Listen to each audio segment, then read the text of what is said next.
I come here today to share the truth that has been silenced for 3 decades because of great fear, and this is also on behalf of the many victims who have suffered in silence just like I have. I believe my testimony reflects their pain, struggles, and resilience. While I understand that this is aimed to aid in legislation, I am also grateful to be given this opportunity to inform those who still believe that Apollo Quiboloy has been innocent of the crimes he is accused of because he has never been. At the age of 17, I became a member of the church led by this man, Apollo Quiboloy, in 1918. I was a freshman student. I was eager and active in the community, even spending a significant portion of my college years living at the parsonage where he resided. In 1988, I made a difficult decision of my life to dedicate this to his ministry, driven by the belief that true fulfillment and salvation lay in serving God fully. This choice meant leaving behind my family, my career, and the person I once was. Despite the resistance of family and friends, I pursued my conviction. I joined a pioneering group that struggled to meet basic needs, but my desire to serve God fueled my persistence. Over time, I gained his trust and became a respected worker within the ministry. As the ministry grew, so did our blessings. We experienced answered prayers and expanding membership, which deepened our commitment to serving God. Apollo C. Quiboloy, whom I revered, was considered as God anointed, and his words held absolute authority. I respected him deeply, viewing him as truly the man of God. From the moment I dedicated my life to the ministry until 1993, I experienced a profound spiritual awakenings. I felt forgiven, my love for God deepened, and I was proud to serve alongside a man I believed to be holy. But one day while in Manila, I received a long-distance call from him. He informed me that he had received a divine revelation intended for me and instructed me to travel to Cebu, where he would share this important message. He was also scheduled to preach in Cebu that Sunday. Upon arriving in Cebu City, we arranged for him to stay at the Park Place Hotel in Fuente Osmeña. That evening, he instructed me to remain in the hotel, while Nilda Linda, the assigned worker, returned to the worker's house. When we were alone, I asked if I could just sleep on the sofa as it was a suite room. Instead, he insisted that I would sleep beside him and even said in Bisaya, compatible gyud taging kay parehas man og color ang atong suot. Translated, we are compatible because our outfits were of the same colors. I was wearing red pajamas with white dots, while he was dressed in a red t-shirt and white white pants coincidentally. His words made me feel uneasy and quite nervous, and I saw a different personality in him. But I was quick to dismiss that unusual feeling. And because I had previously witnessed Ingrid Canada or ICC, Teresita Dandan, TTD, and Velina Salinas slept in his room alternately, it led me to believe that it was just normal and harmless. Moreover, we had been conditioned to suppress any negative thoughts about him. We were warned that any suspicion on him would reflect our own personality, using the words found in 1 Timothy chapter 1, verse 15, I quote, "To the pure, all things are pure. But to those who are corrupted and do not believe, nothing is pure. In fact, both their minds and consciences are corrupted," unquote. And in those days, absolute obedience was a must. We needed to have an unquestioned loyalty and reverence toward him. Sleeping beside a man I believed to be chosen by God was for me then a great privilege, an opportunity for a sinner like me. But what followed shattered my sense of faith and trust. Without a word, after turning off the light, he embraced me, undressed me, and violated me with his lustful act, and left me in shock and speechless. He then said, This is the fulfillment of God's revelation. He explained that God had revealed to him that I was to partake in God's life through him by surrendering my body, soul, and spirit. He also mentioned that other girls would go through him in a similar manner. His words were strange, but I was too shocked to respond. The following day after that Sunday worship service, Apollo Quiboloy left for Manila, while I was left to carry on with my duties, including organizing carolers for our annual fundraising. Confusion consumed me. I felt betrayed by my faith, by him, and even perhaps by myself. I began questioning whether what had happened was indeed God's will or simply a gross abuse of power. When I returned to Manila, I was once again instructed to sleep in his room. Fear gripped me, but defying the anointing of God was unthinkable. We had been taught that such disobedience would invite a curse. The next morning, he asked if I understood God's revelation. I remained silent, unable to process what had happened. He then referenced me to Philippians chapter 2, verses 6 to 12, explaining that just as Jesus humbled himself and obeyed God, even to the point of death, so he too must obey God's will by partaking in carnal things. He claimed this was necessary for him to understand the human experience and to fully empathize with others. He even told me that he had also been reluctant to accept God's revelation, but as God had chosen one, he had no choice but to act on it. I was more confused with his explanation, but I could not complain. I wanted to go out from the ministry, but I lacked courage. I did not know where to ask help. I had cut all the bridges behind my life, and I could hardly go back because it would mean starting all over again. My family was poor, and I had no connections. My option was to stay because I was still bothered with what if it was indeed God's will? December of the same year was an escape for me. Caroling is one of our sources of funds, and which had been participated in by every member of the ministry all over the country, became my excuse of staying away from the worker's house in Manila where he stayed. In January 1994, I was in his room with Ingrid Canada, the international coordinator of the church, Teresita Valdehueza, the national administrator for the church in the Philippines, and Felina Salinas, his personal assistant. During that, Miss Teresita, before you continue po, yung nabanggit nyo ng 2 beses, Ingrid Canada, nandito po ba siya sa harapan ninyo? yes, katabi po siya ni Mr. Quiboloy. Sila po, yung nagtaas ng kamay. All right, salamat po. Please proceed, Miss Teresita. During that meeting, he informed the girls that I would be included in the inner circle. Right there and then, I realized that these women had likely endured similar experiences. Without any words, we shared a mutual understanding. None of us dared speak about what had happened to us. In February 1994, I was sent to Hong Kong, still carrying all the confusions and emotional turmoil. Despite this, I continued to pretend that everything was fine. When one of our musicians, JC Pangilinan, was scheduled to return to the Philippines, I seized the opportunity to send a personal letter to ACQ. In that letter, I poured out my feelings, openly expressing my emotional distress. I was honest about how deeply shocked I was to learn of his life beyond the pulpit.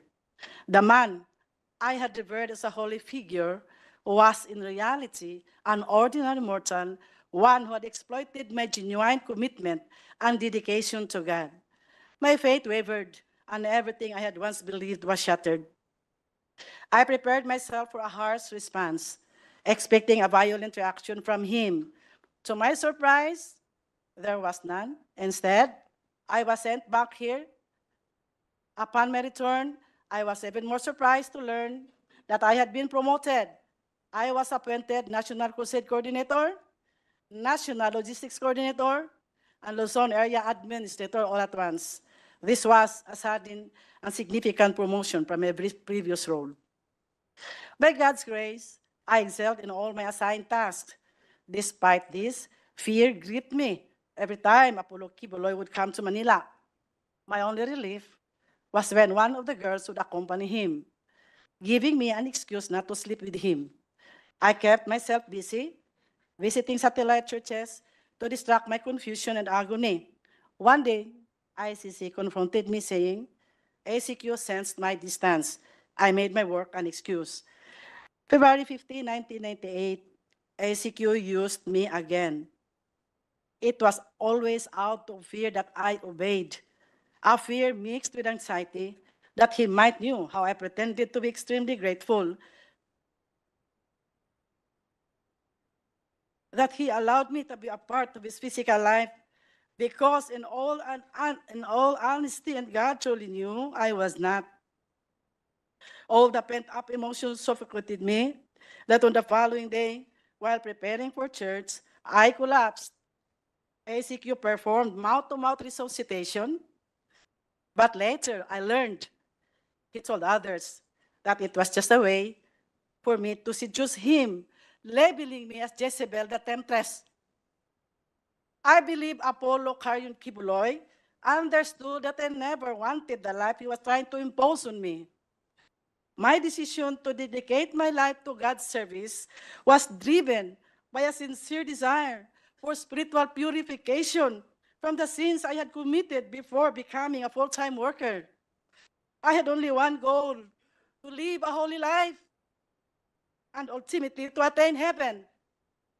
As the Bible says in Colossians chapter 3, verse 5, I quote, "Put to death, therefore, whatever belongs to your earthly nature: sexual immorality, impurity, lust."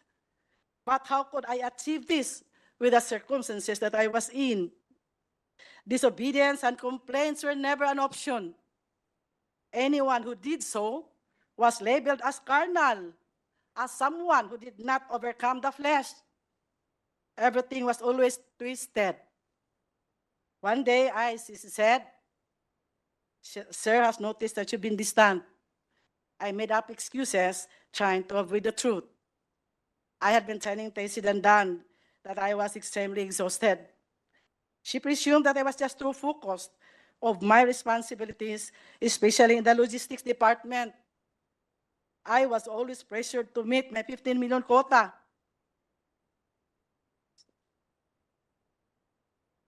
Every December on caroling season, if ever the sense that there was really something wrong with my belief, I was instructed to prepare my documents for my USA visa, and I believe realization came later when I already left from his group, that it was also to distance me from the workers and members here, that I might be able to tell his dark secret.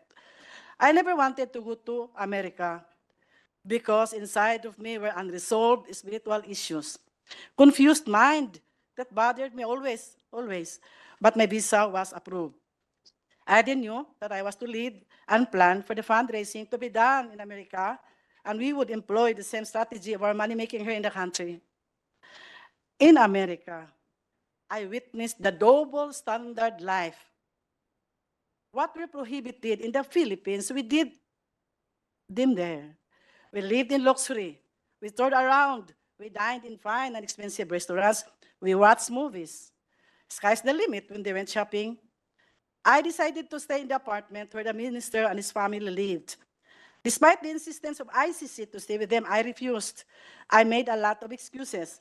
Sapagkat, hindi ko po natin na kaming nasa Amerika ay masyadong nagpakasasa sa paggasta sa pera, na masyadong pinaghirapan ng mga kapatiran at ng mga full-time workers. Bilang namuno po sa crusades, evangelism at logistics departments, saksi po ako kung paano nagsakripisyo ang bawat isa para lang makapagbigay sa iba't ibang pangangailangan sa simbahan. Nakita ko na kahit pambili ng bigas ng miyembro, kailangan sakripisyo pa para lang maibigay sa simbahan, kahit gugutumin pa ang mga pamilya. Nasaksihan ko po na kahit last centavo para pamasahe, kailangang ibigay pa rin bahala nang maglakad papuntang simbahan ang mga mahihirap na membro. Hindi kinaya ng aking konsensya ang double standard life. Maraming workers ang napalo dahil sa panunood na ng sine, pero kami sa Amerika, halos linggo-linggo nanood ng sine, bawal sa amin ito dati. Naghirap ang maraming workers at members sa pagkaruling at pagsulisit sa bawat tao sa lahat ng dako dito sa ating bansa. May namatay, may na-aksidente, may nakulong, may mga na-rape pa na hindi na na-report. Dahil baka hindi paniwalaan at baka makapag-fasting pa dahil may kasalanan na itinago, kaya napahintulutang nangyari. Lahat may kota, di ba? Napakasakit po sa damdamin ko dahil ako po ang namuno sa mga fundraisings. After December season, ang mga members kailangang magtinda ng mga kakanin para maibigay sa mga pledges for Alay kay Kristo, building funds, love offerings, television pledges, tithes, and others. And when they could not provide for their own foods, they would just resort to fasting. Meron din pa akong quota, 10 to 15 million pesos to raise in the month of December alone. I organized the carolers nationwide to meet my quota. We recruited and trafficked our young people from Mindanao and Visayas to carol in the provinces of Luzon and in the national capital region cities. Marami pong estudyante na Nobyembre pa lang kailangan nang mag-absent sa paralan at ang iba hindi na nakabalik sa pag-aaral dahil inuna ang simbahan, inuna ang pagkaroling, inuna ang paghanap ng pera. But nobody questioned where our income was spent. Sa mga buwan ng Pebrero hanggang Oktubre, ang ibang workers na nasa logistics department, kailangan mag-solicit na naman throughout the country using the permits of the different associations. Pag-asa ng buhay, Children's Day Foundation, tulong sa may kapansanan, handog ng pagmamahal, pagdamay sa dukha, Shivers for Christ. The supposed income na dapat ibigay sa mga beneficiaries, sa mga nasabing associations, hindi naman talaga truthfully and honestly na ibigay.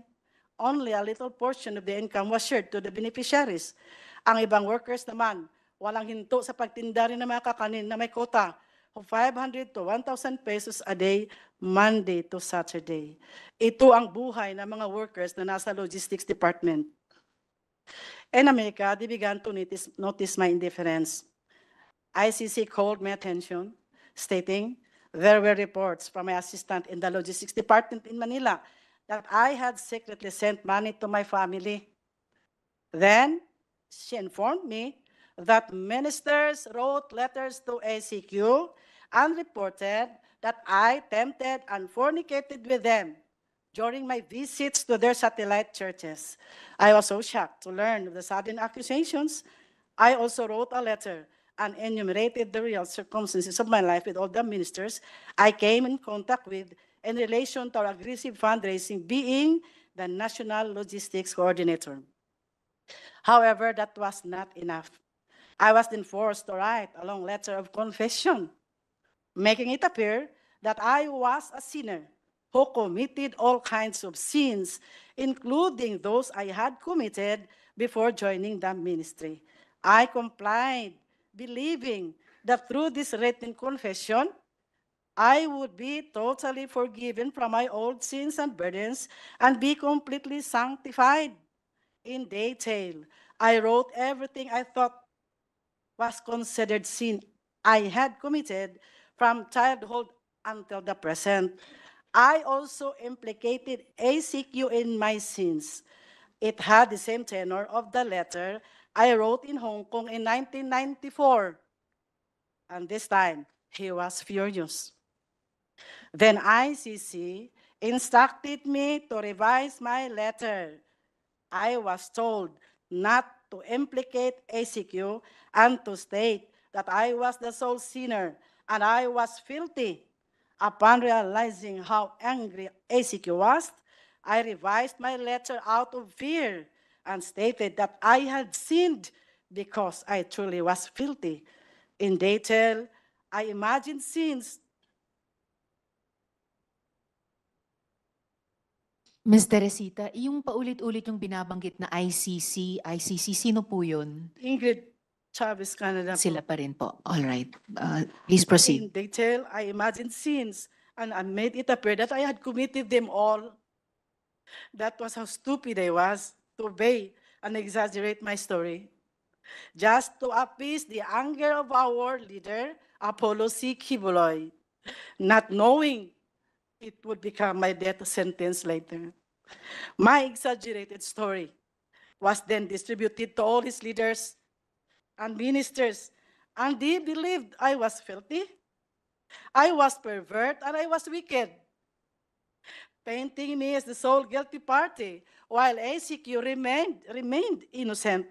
Little did I know this confession would lead to my condemnation within the ministry. And Ms. Teresita, pag sinasabi nyo ACQ, sino po yun? Apollo Quiboloy po, All right. October 15, 1998. I was sent back here to receive a punishment through prayer and fasting in the guise of spiritual discipline. And the fasting they planned for me was beyond my imagination. It took me 7 months to suffer hunger and isolation in the mountain of Tamayong in Kalinan, Davao City. They placed me in a small, dark, elevated room beside a kitchen, separated only by a mat and walls. My bed was rough, made of uneven slabs, with exposed nails pressing into my back as I slept. I woke up this morning in pain, with no beddings, and the cold October nights left me shivering. I requested a blanket and a mat, but I was denied. Every day from 8 to 5 p.m., I followed a strict routine, regardless of the weather, enduring hunger and isolation. No one allowed near me, as I was labeled filthy and deserving of this punishment. Members were forbidden to speak to me. I was physically very weak and so depressed. I prayed that God would just take my life.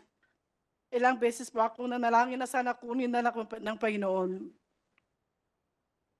I started to question God and wondered if this was truly a divine process or simply human punishment. I asked myself, is this ACQ's way of retaliating because I rejected the life he imposed on me? It felt like vengeance and disguised as spiritual discipline. My only solace came from reading the Word of God, from Genesis to Revelation, over and over again. Every day was a struggle of faith. I struggled to believe that the process was still the perfect will of God for me.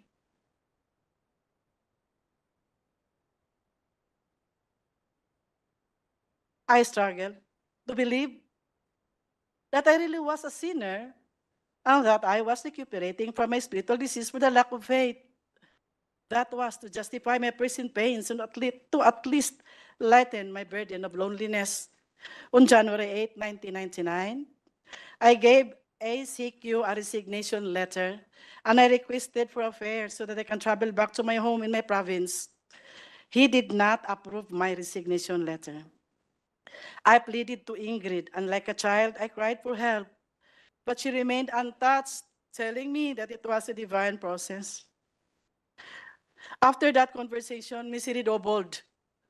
I had no money, and I was still physically weak, so there was no way for me to go out from the compound of the prayer mountain. Waiting for the restoration was the only alternative at the moment. If not for the comforting words of God, surely I would be totally gone out of my mind. They continually accused me of sins they alone knew, unimagined, that would always lead me into fasting.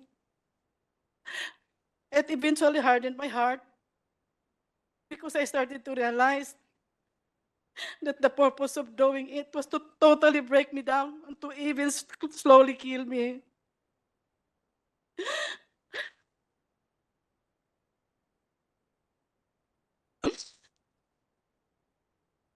I no longer saw the reason to stay. I submitted my resignation as a full-time volunteer worker for the second time. But Apollo Quiboloy refused it again. A week later, on September 30, 1999, I decided to leave without asking for permission, determined to free myself from his control. It was only when I left out of the group that I finally clearly understood that the man I had believed to be God's chosen and holy was an impostor, oppressor, and deceiver. He manipulated me using his authority and power as God's anointed. I thank God that He took me out from His bondage, from that ambiguous feeling of fear mingled with so much love and loyalty to my Redeemer, Jesus Christ.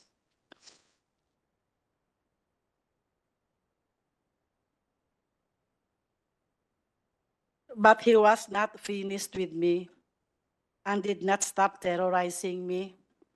Alex Camia, his personal bodyguard, a full-time worker, once known to be a champion in gun shooting before he joined the group of ACQ, together with his team, kept coming to my place to harass me, serving a fake warrant of arrest to a minister who stayed in my house.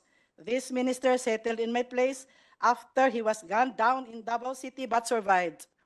The team of Alice Camia was apprehended, and when investigated, they had several firearms in the car, several plate numbers, and there was also a red plate. The registered owner of the car was Apollo Quiboloy. Because of their failure to serve the warrant of arrest, they blamed me for hiding the minister and filed cases against me of obstructing justice and grave misconduct and an act unbecoming of a public official. After that incident, I heard that Alex Camia was the suspect of the murder of an ex-worker who was shot down inside his home, and this ex-worker did not survive. I was scared to death when I heard this news. My option was to remain silent because killing could have actually happened when Camia and his group came to my place. There was also an ex-worker, Elsa Bolivar, who was a senior citizen, a woman shot dead while she was in her garden in Tagum City. I was so hysterical when pictures of her bullet-ridden body were sent to me because she had just visited me in my place before it happened. Fear consumed me, and I remained silent. 3 years ago, nagkausap po kami ni Alex Camia. Humingi po siya ng kapatawaran at nagsabi na siya ay nautusan lang po na kailangan din akong iligpit. Pinaniwala po siya na ako ay may malaking kasalanan at ako ay napakasamang babae. Nang tinanong ko kung ano ang aking kasalanan, sinabihan daw siya na tinukso ko raw si Apollo Quiboloy. Nakiapid daw ako sa mga ministro. Narinig naman po ninyo yung sa video. Nakipagtalik daw ako mismo doon sa workers' house at nagnakaw daw ako ng 3 million pesos. He even said in Bisaya, di ba nagtugot man ang Ginoo pagpatay sa dautan? Doesn't God permit the killing of the wicked? Doon ko lang naintindihan na kailangang i-declare ni Apollo Quiboloy sa lahat ng mga workers at members na ako'y makasalanan at napakasamang babae para magiging makatwiran ang lahat ng parusa na binigay sa akin at magiging makatwiran din kung bakit ako kailangang patayin. Apollo Quiboloy called me Jezebel, the temptress, using his pulpit to broadcast how filthy and evil I was. This became a pattern. Kung may mga workers na may alam sa kanyang buhay, sa sikretong buhay at aalis sa kanyang kingdom, sila ay akusahan ng napakaraming kasalanan. He would always exaggerate their weaknesses at ipaniwala sa mga workers at members na sila ay umalis dahil may mga marumi at mga napakasamang mga tao. His followers only heard his side of the story, which was always filled with lies and twisted truths. The other side, our side, excuse me, was never heard and was never allowed to be heard. They only believed whatever he fed them and even defended him and attacked those who defied their leader without investigating the truthfulness of the circumstances. Nakita naman po siguro natin kung paano siniraan ng mga workers at defenders ni Apollo Quiboloy ang mga testigo dito. Mga napakasamang descriptions para lang ipahiya ang mga nagsalita ng kanilang mga karanasan sa loob ng kanilang kingdom. Mga salitang hindi nababagay sa mga tinatawag na mga citizen ng kingdom of Jesus Christ. Their intention is only to demoralize and warn others of the consequences of defiance. Last August 2021, during one of his television programs, he once again maligned me, broadcasting nationally and internationally that I was a fornicator and an immoral woman, which we have just watched. Madam Chair, I would like to remind Mr. Quiboloy to remember the biblical stories about the lives of King Nebuchadnezzar, King Sennacherib, and King Herod. All of them fell into the hands of the Lord. Nebuchadnezzar, you know that, was separated from his people and lived like a beast and ate grass for 7 years. King Sennacherib died a tragic death, murdered by his own sons.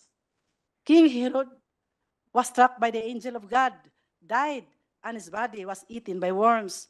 Their sin was that they replaced God with themselves, considering themselves as gods and blaspheming the one true God. This is all, Madam Chair. Thank you.